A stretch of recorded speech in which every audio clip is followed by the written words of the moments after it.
Bismillah walhamdulillah wassalatu wassalam ala sayyidina rasulillah sayyidina Muhammadin ibni abdillah wa ala alihi wa sahbihi wa man tabi'ahu wa walah la hawla wa la quwwata illa billah amma ba'du.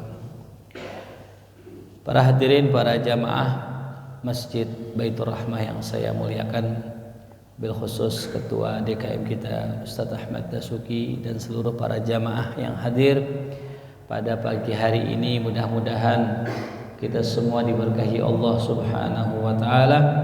Amin ya rabbal alamin.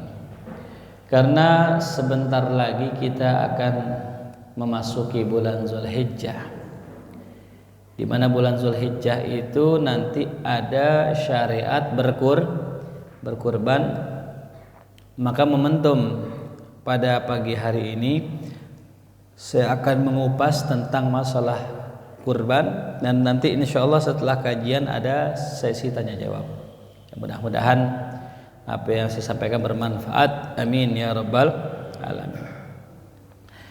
Bismillahirrahmanirrahim. Qala al-musannifu rahimahullahu taala wa adama nafa'alana bi barakatihi wa bikum fid dharaini amin ila an qala al-aslu fil udhiyati qauluhu ta'ala fasalli li rabbika wanhar.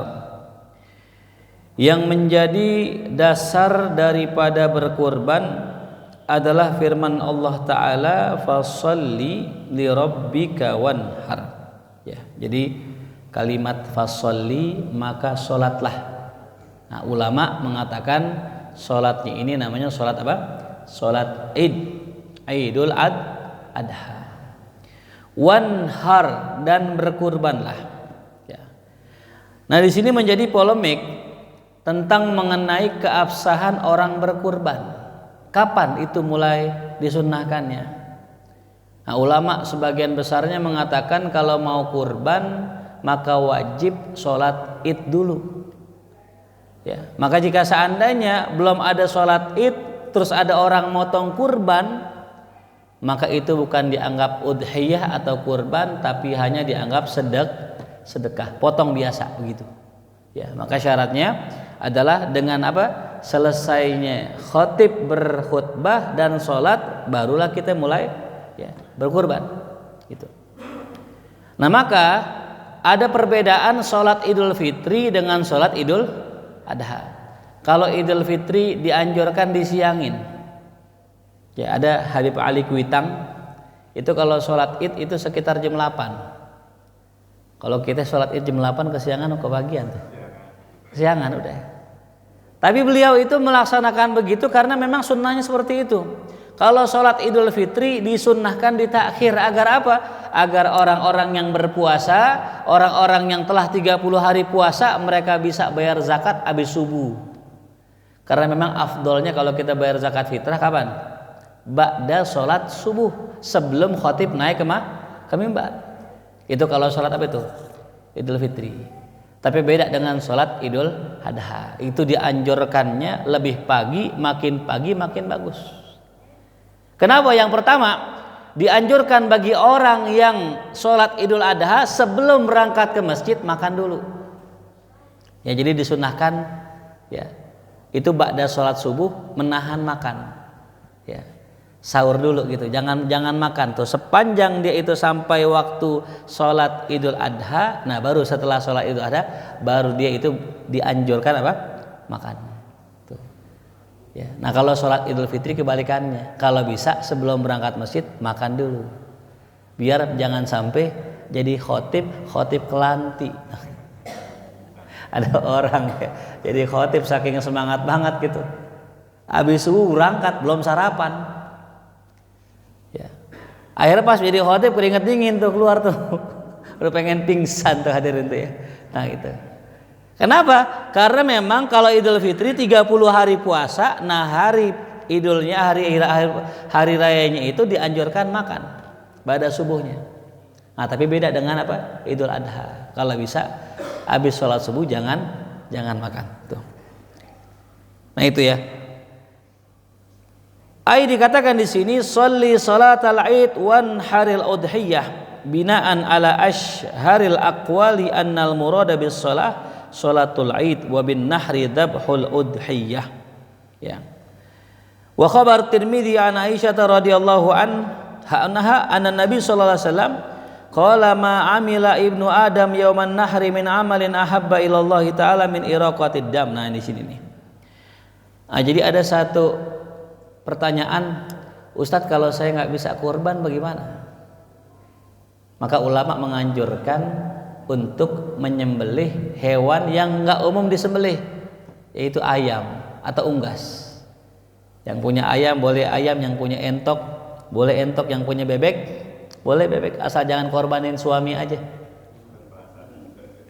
Karena udah setiap hari dikorbanin perasaannya kayaknya gitu ya. Nah bagaimana? Ngikutin siapa kita? Ngikutin Sayyidina Abdullah bin Abbas radhiyallahu an. Abdullah bin Abbas itu hadirin sepupu Nabi. Itu kalau beliau itu nggak punya hewan buat disembelih, beliau sembelih ayam. Kenapa kok sembelih ayam? Bukan kambing, bukan sapi dan sebagainya.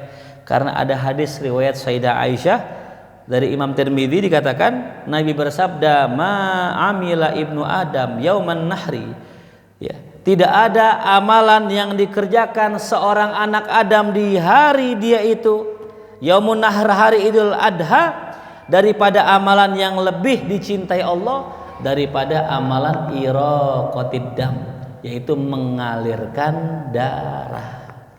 Jadi amalan yang paling afdol di hari Idul Adha adalah mengalirkan darah. Saya mau tanya, kalau kita motong ayam darahnya ngalir gak? Cuman memang kalau motong ayam jangan sama kayak sapi ame kambing ya. Ini motong ayam goloknya golok motong sapi, gede, pakai bendo putus. Bagaimana Ustaz kalau kita potong pala ayam terus putus? Nah, bagaimana hukumnya? Sama kayak kita motong pala kambing, pala ayam, pala sapi. Kalau putus, sah sembelihannya tapi makruh. Ya. Makanya pastikan ketika kita motong tuh hewan, ya, jangan sampai putus. Kalau misalnya kambing, insya Allah dah nggak bakal putus ya. Memang goloknya tajam bagaimana tuh. Ya, tapi yang biasanya putus apa tuh? Ayam. Orang motong ayam nih jangan sampai putus. Minimal sisain lehernya. Ya, minimal sisain apa? Lehernya. Sampai ayam tuh ngampleh begini. Nah itu nggak apa-apa itu. Yang penting jangan apa? Putus. Itu ya. Nah jadi termasuk amalan yang dicintai Allah di hari Idul Adha adalah mengalirkan darah, termasuk darah unggas, darah bebek, darah ayam tuh. Nah cuman nggak usah bawa ke masjid. Ya, tuh. Udah bawa ayam dibawa ke masjid, dinamain lagi. Nama Ustadz Dasuki. Pahalanya dikirimin buat keluarga besar. Allahu Akbar, keluarga besar. Ayam semua tuh dibagi ntar di hari kiamat, naikin ayam repot itu. Ya. Jadi di mana itu kalau kita mau korban ayam? Di rumah aja udah dewek-dewek tuh potong. Ya. Jangan kita bawa ke mana? Ke masjid tuh ya. Bahkan hadirin ya, zaman dulu zaman sahabat yang namanya orang motong korban kagak ada panitianya. Ini saya ulang nih ya. Orang zaman dulu motong korban kagak ada apa? Panitianya. Kenapa nggak ada panitianya? Zaman dulu orang bisa motong kambing semua. Orang dulu tuh. Bahkan Nabiullah Ibrahim alaihissalam tatkala kedatangan tamu pasti beliau itu potongin 1 ekor kambing. Bayangin tuh. 1 tamu datang dipotongin kambing. Apa pelajarannya? Oh berarti emang kambing di Arab itu biasa. Itu kayak ayam di kita. Jangan heran kalau orang Arab itu kalau makan makan ayam. Kalau kita kan ayam sepotong ya, paha-paha doang, dada-dada doang. Kalau orang ayam 1 sendiri. Mau laki mau perempuan, ayam 1 apa? Sendiri. Coba orang mari orang lima makan ayam 1 sendiri, kelolodan hadirin. Gumoh, kenyang udah tuh. Ya, itu orang Arab makan 1 ayam sendiri pakai nasi itu. Kalau kita makan ayam 1 sendiri, kagak pakai nasi udah kenyang. Ya. Bahkan ada kisah, ada seorang ulama masyhur, ya, namanya Habib Abdullah Al-Idrus kalau nggak salah, masyhur alim, soleh, wali, kaya raya. Saking kayanya hadirin, ini kalau tamu datang, ya, dia itu dikasih kambing kagak pakai kira-kira, ditanya tadi ente naikin tangga berapa tangga? 5, dipotongin 5 kambing buat dia. Begitu takjubnya ini tamu dengan penghormatan si tuan rumah, ya, dipuji, ya Habib, antum luar biasa, antum jamu tamu masya Allah. Ya. Kata Habib ini, oh aneh biasa aja. Kalau antum bilang aneh kaya, ada yang lebih kaya dari saya. Loh siapa? Ada saudara saya di sana tinggalnya, dia lebih kaya dari saya. Saya mah nggak ada apa-apanya katanya. Penasaran nih orang. Pergi disamperin tuh, kata Habib itu tadi, disamperin tempat saudaranya. Pas sampai rumah saudaranya kaget ya. Enggak seperti yang dibayangin, katanya lebih kaya tapi rumahnya gubuk. Mungkin villa kali gubuk itu. Ini villa kali mungkin masih husnuzon ini. Masa orang yang lebih kaya rumahnya gubuk? Pas diketok, salam, disuruh duduk, dikasih makanan, hidangan, jamuan. Ternyata dikasih cuman setengah gelas kopi sama sepotong roti. Nggak full, sepotong roti. Masih baik sangka dia. Mungkin ini mukadimah ini. Ntar lagi gak makanan yang enak ini, kambing banyak. Orang kaya lebih kaya dari dia katanya gitu. Sampai ngobrol selesai, abis minumnya, abis makannya pulang, ngerasa dibohongin sama tuh Habib tadi. Dibalik lagi, dilapor, Beb, kata antum saudara antum lebih kaya. Apaan? Saya cuma dikasih setengah roti sama setengah kopi. Apa kata tuh Habib? Betul, saudara saya lebih kaya dari saya. Kaya dari mana? Saya ini kasih Anda itu beberapa ekor kambing. Kambing saya ratusan. Banyak. Yang saya kasih tidak ada sepertiga harta saya. Tapi saudara saya itu orang miskin, orang susah. Dia sehari-hari cuma dapat 1 gelas kopi, 1 potong roti. Dia bagi setengahnya buat ente. Maka dia sudah bersedekah setengah dari hartanya. Saya nggak sampai setengahnya. Tuh. Berarti lebih kaya siapa tuh? Lebih kaya yang saudaranya tadi. Apa alasannya? Karena dia mengeluarkan setengah hartanya. Makanya kita kalau jadi orang yang nggak banyak harta, jangan minder hadirin. Urusan sedekah. Kita boleh kalah nominalnya, kalah nolnya, tapi nilainya di sisi Allah bisa jadi kita lebih gede. Maka ulama nanti beda pendapat tuh tentang masalah ini. Kambing apa sapi yang lebih afdol? Ini sering orang ribut di sini. Saat saya mau nanya, kambing apa sapi yang lebih afdol? Nah, ini jawabannya sebenarnya tergantung. Kalau dilihat ittibanya, dilihat dalilnya, yang paling kuat itu kambing. Karena Nabi sekalipun ya nggak pernah berkorban selain kambing. Nggak pernah sapi, nggak pernah onta, kambing. Sehingga apa? Ada ulama dia mau korbannya kambing. Ya, kenapa? Nabi nggak pernah selain kambing. Aneh ikutin Nabi, kambing aja. Tuh.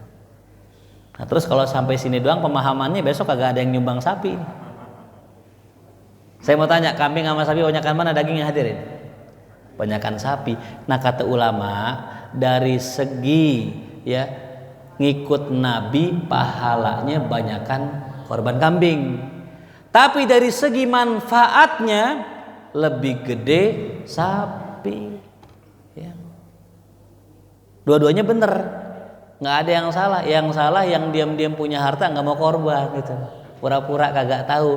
Kata Nabi, ya orang yang memiliki keluasan harta, man kana indahu sa'atun falam yudahi. Siapa yang punya keluasan harta tapi diam-diam nggak mau sedekah, nggak mau apa korban, fala yaqrabanna musallana, jangan deketin tempat sholat kami. Ancaman dari Nabi. Ya, makanya nih jamaah ya warga Masjid Baitur Rahmah jangan pura-pura aja ini. Ustadz saya nggak punya duit buat beli kambing 3,5 juta, nggak ada duit. Punyanya berapa Bu? Gope. Udah gope. Patungan. Boleh nggak patungan Ustaz? Boleh. Ya, cuman namanya jangan namanya bareng-bareng. Ya, contoh nih misalnya ada 7 orang. Ini 7 orang nih patungan kambing. Boleh nggak? Boleh. Namanya nama siapa? Dikocok aja nama siapa. Misalnya kata nama Pok Mumun misalnya gitu ya. Ini lakinya Bang Jepri gitu. Keluar tuh nama Pok Mumun. Nah, kambing atas nama Pok Mumun, pahalanya ditujukan buat 7 orang. Siapa 7 orang? Yang nyumbang tadi. Nah, sah. Didik anak kita pun sama. Anak kita berapa? 5 misalnya. Nah, nabung nak. Dapat berapa nanti emak tambahin. Nabung tuh anaknya 5. Setelah ditabung selesai atas nama bapaknya aja nggak apa-apa. Pahalanya buat anak-anaknya nggak apa-apa. Ya, jadi sah-sah saja. Asal disiasatin begitu. Yang nggak sah gimana Ustadz? Itu sekolahan korban itu. Sekolahan korban. Atas nama sekolah. Nah sekolah emang dapat pahala sekolah. Sekolah kagak punya tempat pahala, maka harus nulis 1 nama dari warga sekolah itu, misal kepala sekolahnya kali atau guru-gurunya, itu boleh. Tapi kalau atas nama sekolah hitungannya kagak sah, bukan dianggap korban itu. Ya, nah ini mesti saya jelaskan. Kadang ada lagi yang Ustadz ini ada korban sapi dari PT Anu, misalnya PT Anu, bisa nggak Ustadz? Ya, bisa aja, emang kambing kemarin ada sapinya gitu. Tapi secara korban nggak sah. Dia harus disebut nama salah satu daripada ya, orang yang punya PT itu, gitu. Nah seandainya nggak pakai nama, misalnya, yaudah korbannya sah dalam artian pemotongannya sah, cuman pahala korbannya nggak ada. Innamal a'malu binniyat, hanya dapat pahala bagi-bagiin daging doang, begitu. Ya, jadi beda tuh antara pahala korban sama pahala bagi-bagiin daging gitu. Ya. Gedean pahala korban, makanya harus ada ilmunya gitu. Nah ada lagi nanti yang nanya, Ustadz bagaimana kalau seandainya korban atas nama almarhum almarhumah? Nah ini sering nih ditanya ini. Sebenarnya begini hadirin, orang korban itu ibadah yang hidup apa ibadah orang yang mati? Orang yang hidup. Orang mati bisa ibadah gak? Udah segitu udah amalnya. Maka pendapat yang kuat mengatakan tidak sah kalau berkorban atas nama orang yang sudah meninggal. Nggak sah. Kenapa? Lah kan ini kan korban, yang beramal yang masih hidup, ya namanya yang masih hidup, gitu. Terus bagaimana Ustadz? Saya pengen banget nih ngasih ke orang tua saya. Ya udah, namanya antum. Nanti pahalanya dikirimkan untuk almarhum. Nah baru sah. Karena yang namanya amal kebaikan itu yang ngerjain kudu yang hidup, yang meninggal udah nggak bisa lagi, gitu. Tapi ada tapinya. Ini pendapat tidak disepakati. Ya, ada pendapat cuman lemah. Nah, ini penting saya ungkapkan lemah biar apa? Biar kita jangan menganggap ini pendapat yang bisa dibandingkan dengan pendapat tadi. Pendapat yang lemah itu hanya bisa diamalkan buat pribadi-pribadi aja. Jadi mungkin kita nih ngamalin nih, kita pengen motong sendiri di rumah, yaudah potong atas nama almarhumah, boleh gak? Boleh. Dalilnya apa? Dalilnya Nabi kita Muhammad Sallallahu Alaihi Wasallam, ya, itu dikorbankan, ya, dipotongkan kambing oleh siapa? Sayyidina Ali. Ya, Rasul sudah meninggal. Sayyidina Ali motong atas nama siapa? Atas nama Rasul. Nah itu dalil yang membolehkan bahwasanya apa? Orang hidup, ya, boleh ngorbanin buat yang udah mati. Cumannya pendapatnya lemah. Ya tuh. Karena hadisnya lemah nggak bisa. Nah, asal udah kita ikutin yang udah ada aja dah tuh, ya. Jadi besok kalau ada orang misalnya pakai nama almarhumah, kita bilangin, Pak Haji, Bu Haji, mohon maaf, di masjid ini hanya menerima korban dari yang hidup. Dari yang hidup. Walaupun mungkin aja yang meninggal bisa ngorban, mungkin aja. Ya. Ini pernah kejadian hadirin nih di Kuitang. Setelah Habib Ali Kuitang meninggal, ada anaknya namanya Habib Muhammad. Habib Muhammad ini ceritanya pengen kedatangan tamu agung, tamu mulia, Habib Soleh Tanggul yang dari Jember. Nah yang namanya kebiasaan para habaib orang Arab kan kalau misal tamu datang dipotongin apa tuh? Kambing. Mungkin kalau orang Betawi ikan emas kali gitu ya. Gurame itu. Ini karena orang Arab tamunya, kalau tamunya orang Lima mah gurame udah nikmat banget udah itu. Apalagi sambil pakai pecak tuh ya.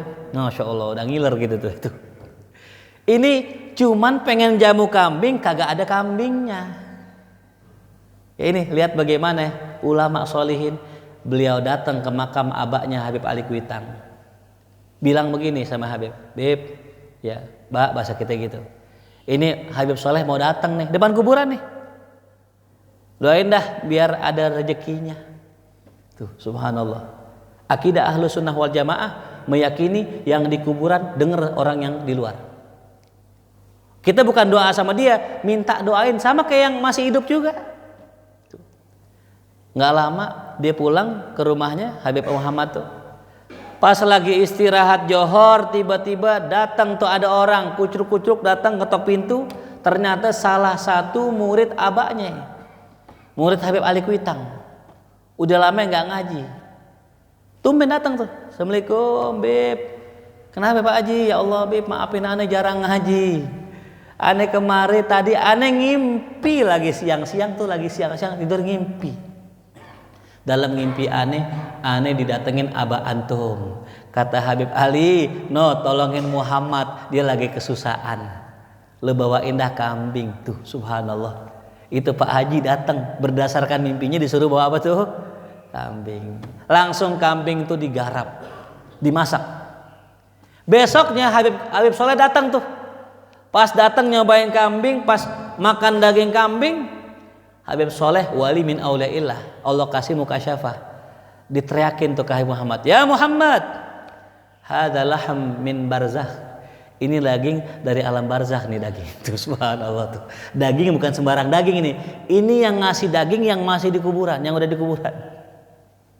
Pelajarannya apa? Ya. Kita nih orang ahlu sunnah wal jamaah harus yakin bahwa para aulia, para nabi, para orang soleh di kuburnya nggak meninggal dunia.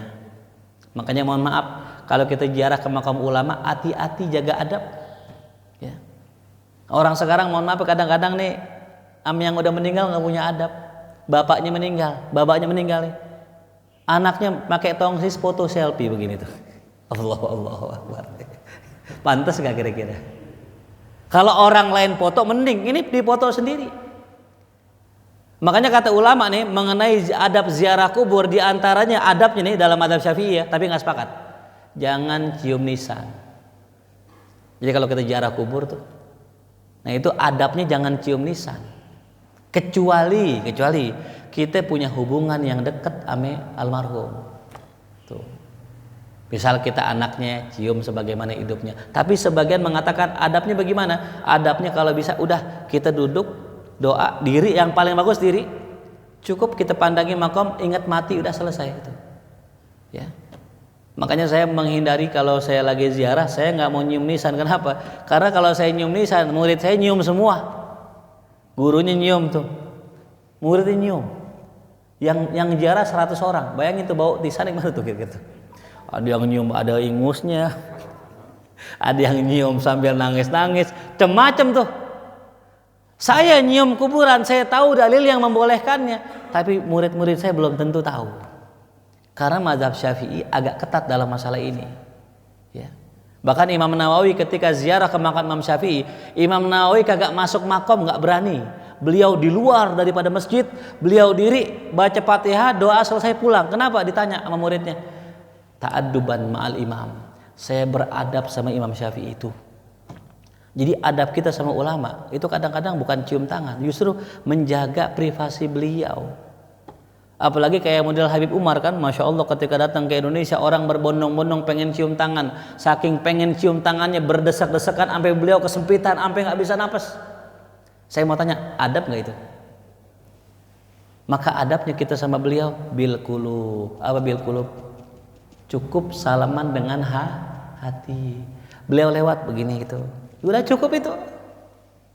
Nah kembali lagi sama kita ke kuburan. Adabnya apa tuh? Adabnya kita kalau bisa nggak usah nyium nisan, gitu. Tapi jangan disalahin juga orang nyium.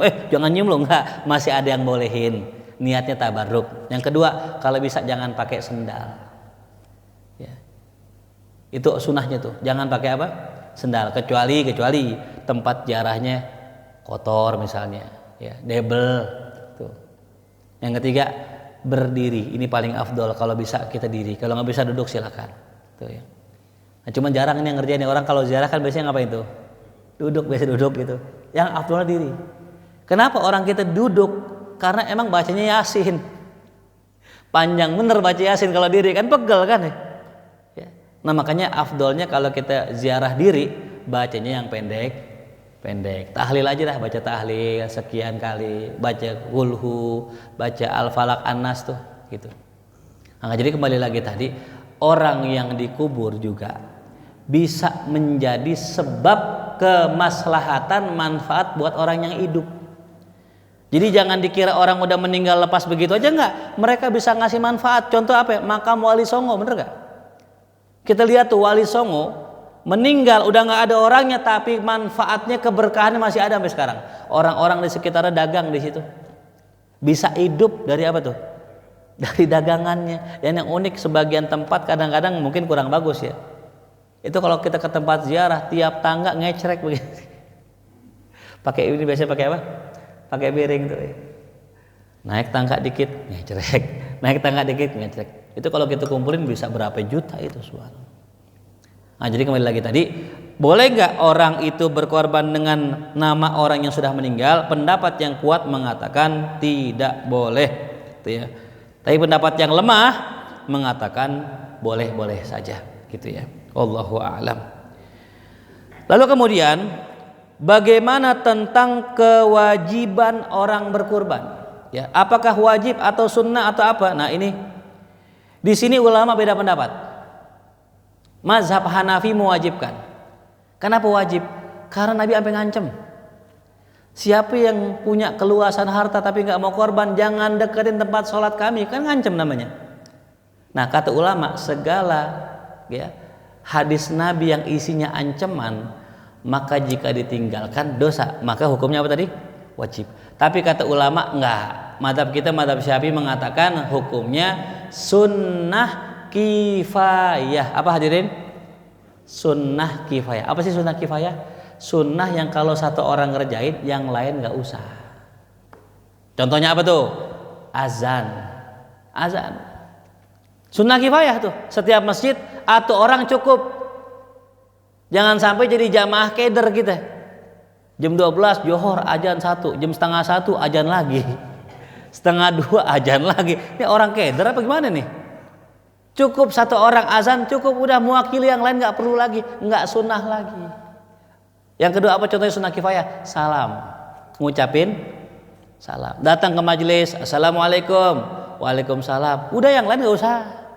Nih, assalamualaikum, datang lagi, assalamualaikum, datang lagi, assalamualaikum. Lah kasihan yang jawab salam, karena ngucapinnya sunnah, jawabnya wajib. Nah kan ya gitu.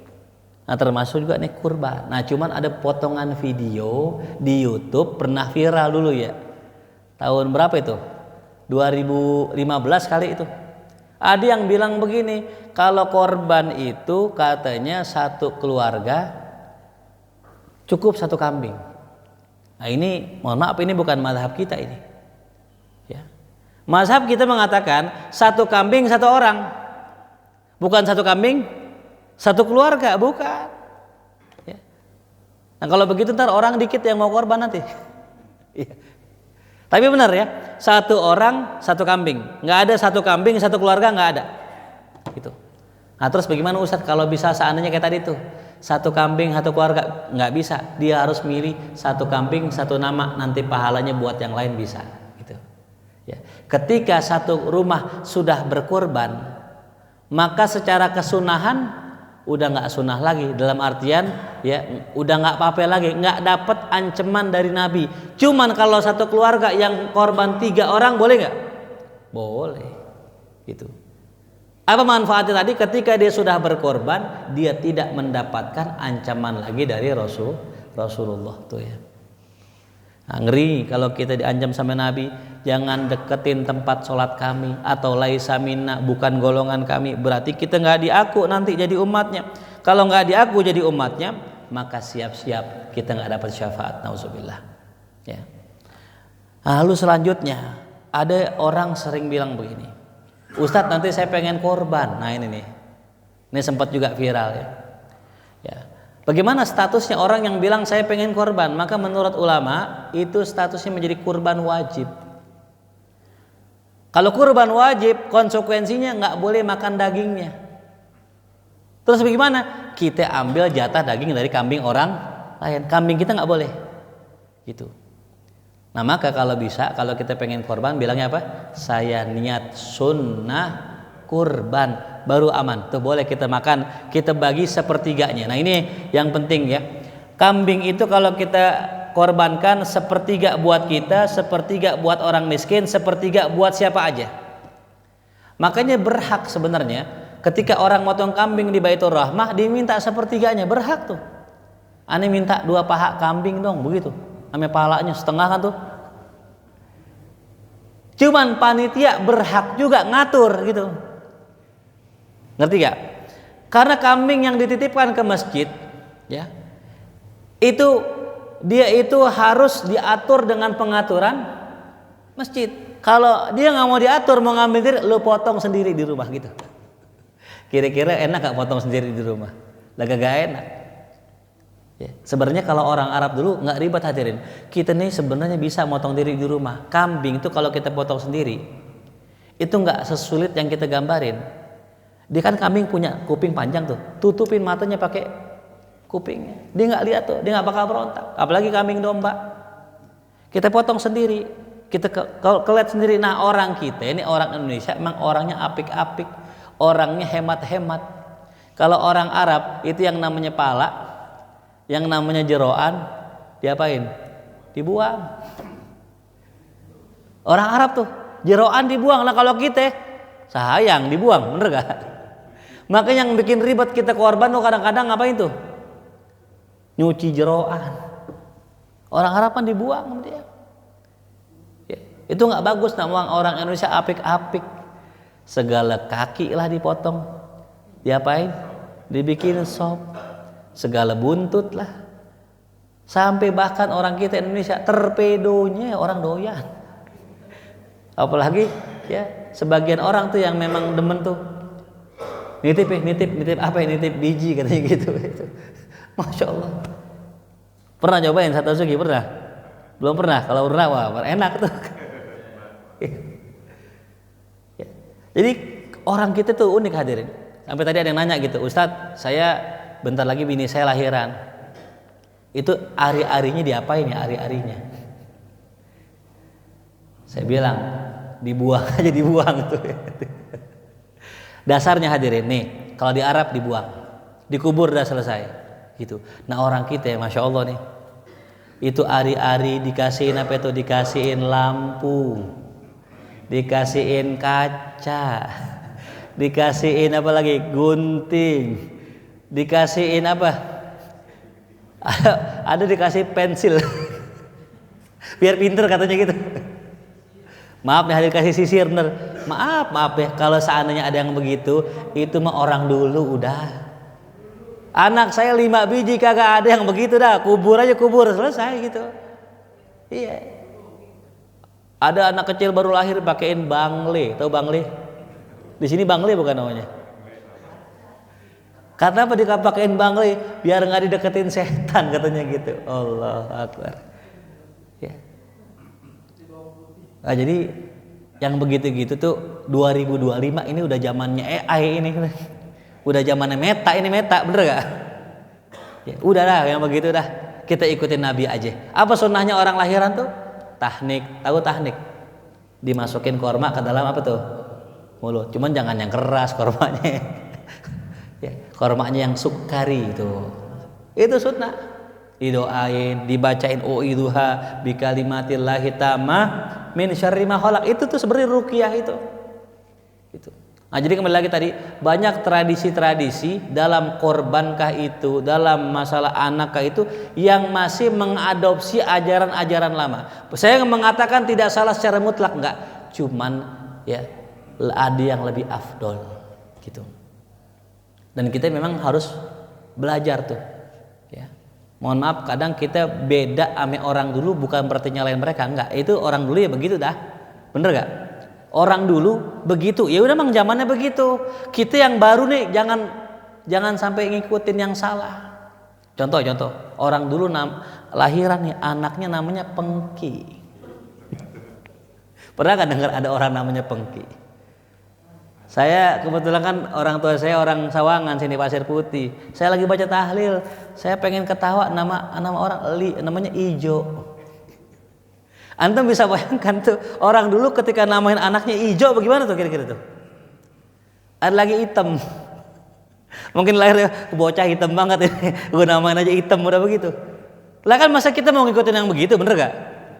Anak zaman sekarang udah namanya kalau bisa yang bagus-bagus. Sampai ada bukunya tuh 1000 nama buat anak soleh-soleha begitu. Baca di situ namanya Kesha. Wow, masyaallah. Namanya apa? Namanya John. Kayak roti John. Namanya Simon tuh, Simon Celi itu. Nah, jadi kembali lagi tadi ya. Dalam kebiasaan orang itu berkurban itu banyak beberapa hal yang perlu kita perhatikan. Di antaranya masalah apa nih? Ngasah pisau. Ya. Menurut kedokteran, daging dari hewan yang ketakutan itu berbeda dengan daging hewan yang nggak ketakutan. Ya, makanya di rumah saya usaha mungkin kalau bisa kalau motong kambing, sapi dipisah. Diumpetin dulu. Mohon maaf ya, dulunya enggak tuh. Banyak tuh musola, masjid, udah potong depannya aja. Saya lihat ada sapi dipotong di depan temennya, nangis. Sapi nangis. Dia makhluk hidup kayak kita, kalau ngeliat temannya disembelih, sedih. Nah, ketika dia nangis pas giliran dipotong, ngamuk dia. Karena nggak mau diapain? Dipotong tuh. Jadi ngasah pisau jangan depan dia, motong hewan jangan depan dia tuh. Dan yang terakhir sebelum kita tuh ntar banyak di pertanyaan Anda. Ini usahakan kalau kita motong di masjid, usahakan ya. Jangan kita bawa itu najisnya ke masjid. Itu. Pastikan kita tahu nih wilayah daerah tempat-tempat mana bagian masjid, mana halaman masjid yang boleh di halamannya. Nah, kalau di halaman boleh, tapi jangan sampai dibawa ke dalam. Ustaz, ntar kan kita cuci lagi tuh. Bukan masalah itunya. Orang yang bawa daging ya, ada darahnya ke dalam masjid. Maka ketika masuk ke masjid udah kehitung dosa.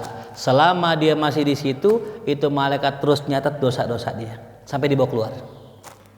Sama ame orang ame orang ya junub gitu. Nah, jadi mesti diperhatikan ya. Nanti masalah teknis pemotongannya antum lebih jago insyaallah ya. Ada yang motong membret sekali doang putus tuh. Putus apa? Tiga uratnya terputus gitu ya. Wallahu a'lam bishawab. Baik, sebelum kita tutup akhiri ada pertanyaan, mungkin insyaallah banyak pertanyaan nih. Dipersilahkan. Baik, silakan.